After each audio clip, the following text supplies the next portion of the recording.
welcome to Drop Bear Arcade. I'm Caleb, and despite all of the negative reviews that the critics are giving Men in Black International, I actually had a pretty good time.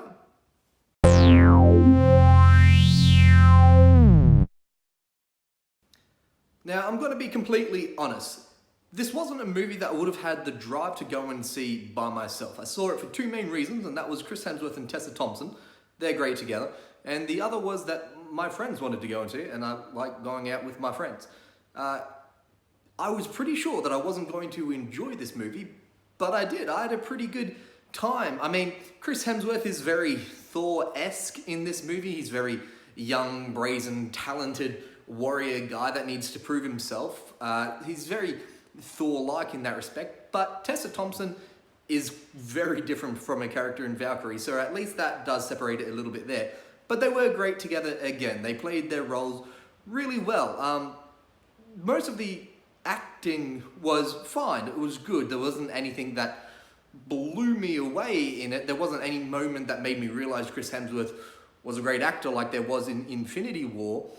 And Liam Neeson and Emma Thompson, I think it's Emma Thompson, they were fine. And I think overall the whole movie was fine. And normally that's not a good thing, but when you go into the movie expecting it to be bad, fine is good. Fine is fun. And for the most part, fun is how I would describe this movie.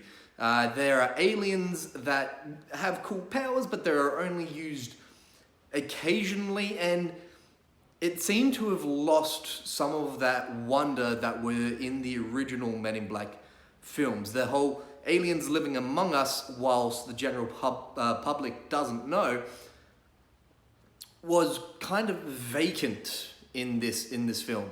Like, you still have those aliens living among us, but there isn't like many cool aspects of showing that they actually live with us, that we have interactions with them every day, but we just don't know. And that kind of bewilderment was gone from it, and that made this movie lose some of the magic that was in the original films. And I will say that, again, being fine, it was incredibly predictable.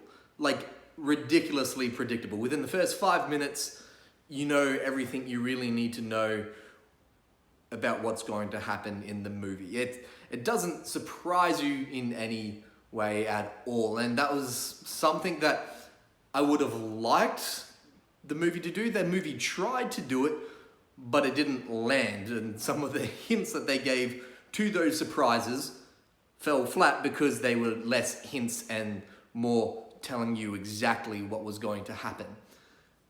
And I can see where some of the negative opinions on this film are coming from. I mean, at the moment it has like a 24% on Rotten Tomatoes and a 5.6 on IMDb. And I can understand why. The film isn't remarkable at all in any point. Like, it's a good looking film, but at no point was I shocked, at no point was I like on the edge of my seat, no point was I laughing out loud hysterically. It was a fine movie, but because I went into the movie with such low expectations, it exceeded them, and I enjoyed it more because of that. And that's one of the things that I find about reviews interesting. Reviews, in their essence, are opinion pieces. That's what they are. Reviews are such a relative thing. The way I feel about a movie is such a relative thing, not only for how I feel about it compared to someone else, but how I feel about it on a certain day.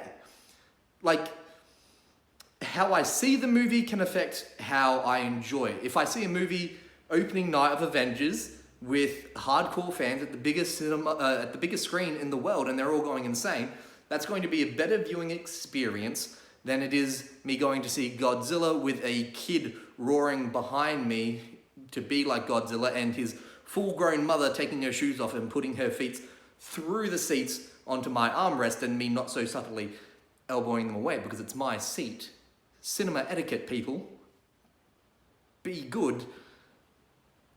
Those two experiences are going to influence how I feel about the movie.